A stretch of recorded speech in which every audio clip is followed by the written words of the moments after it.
In this video, we're just going through some of the homework questions on the combination section. First two questions fairly simple, just calculator questions. Evaluate 13, choose 3. Let me pull up the calculator. I'm going to show you how to do it with a formula too, but let's start with the calculator. So 13, choose 3. 13, oh no. I have to hit functions first, and then stats, and choose this time, and then 13, comma,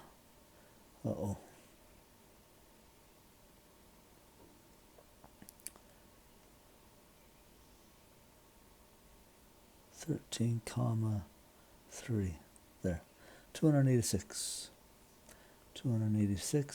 and while we're there, the next one, when they have brackets like this and an 8 on top and 3 on the bottom, that's the same as 8, choose 3. Let's do that one here too. So 8, choose 3 is 56. So this is 56. So that's one way you can do this. Another way you can do it is using the formula.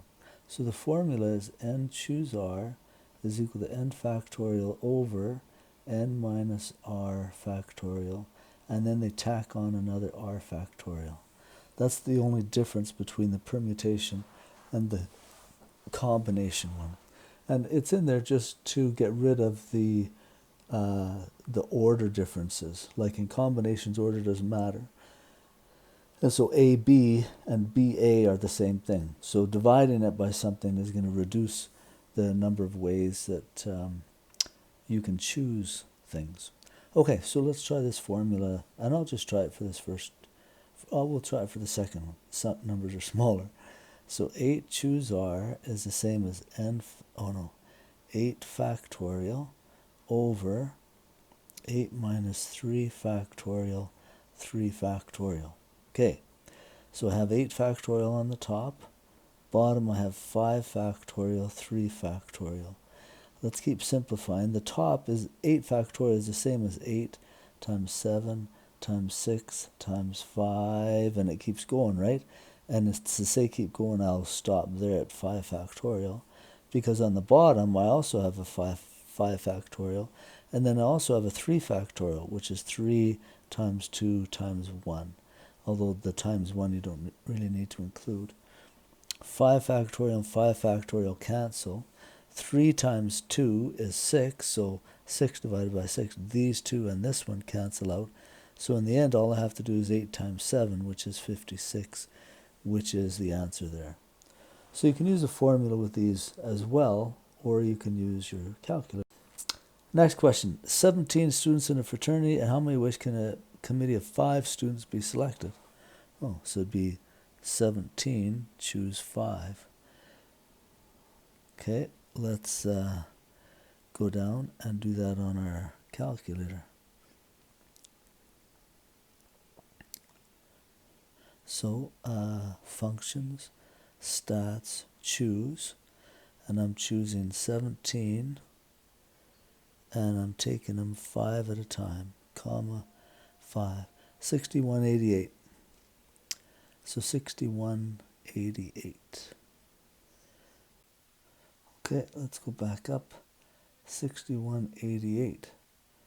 So 17 choose 5 is the same as 6188. Next question. Of the first 11 questions on a test, the students must answer 11 of them. So I've got 11 questions, and I've got to answer 6 of them. And then of the second section, 5 questions, you've got to answer 4 of them. So in how many ways can this be done? Doesn't matter what order that the questions come in. So in the first, I would say it'd be 11, choose 6. That's the total number of ways that I could choose 6 questions from 11. The next one will be 5, choose 4. And according to the fundamental counting principle, you do one, figure out the other, and multiply the results. So 11 choose 6 and 5 choose 4. And it's multiplied. Yeah, this one right there. Now, there's some P's in there. And it can't just be that. So it apparently looks like they want us to flesh that out a little bit with the formula. Again, reminding you the formula is n choose r is n factorial over n minus r factorial r factorial. So it'd be 11 choose 6 over 11 minus 6. Yeah, this would be good. And this is good. Oh, but it's not add. It can't be that one. But there's like that one.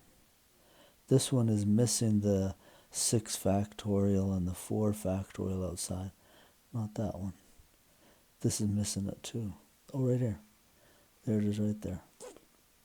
Not that one or that one. So A and K. All right, next question. How many 3-card hands are possible with 26-card deck? So there's 26 cards and you're choosing 3 of them. So 26 choose 3. Let's do that. So functions, I want stats, choosing, and 26 combinations of 3. 2600. So 2600 ways to do that. All right, the last question actually has a ton of different questions in it. Involves ice cream. Nice. Use permutation, combination, factorial, other operation. Oh, so I might have to use permutations here too. So if order matters, it's a permutation. Order doesn't matter, combination. Factorial depends on the question. So, A, how many 2-dip cones are possible using the 28 original flavors if order of the flavors is to be considered? And you can't repeat. So if order is to be considered, it's a permutation. And so, permutation, there's 28 flavors, so 28, and I'm finding how many permutations of 2 I can make out of that. So whatever 28 pick 2 is. Next question, how many 2-dip cones are possible and flavor? Oh, you can repeat. So if you can repeat, then it's not a permutation.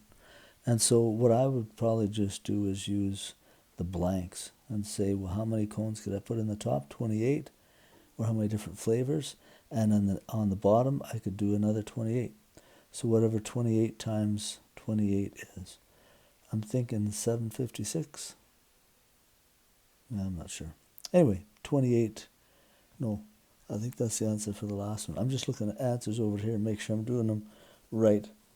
But whatever 28 times 28 is. Well, let's do it. Calculator. Right here. 28 squared. 784.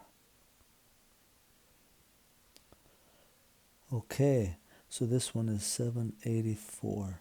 So 28 squared.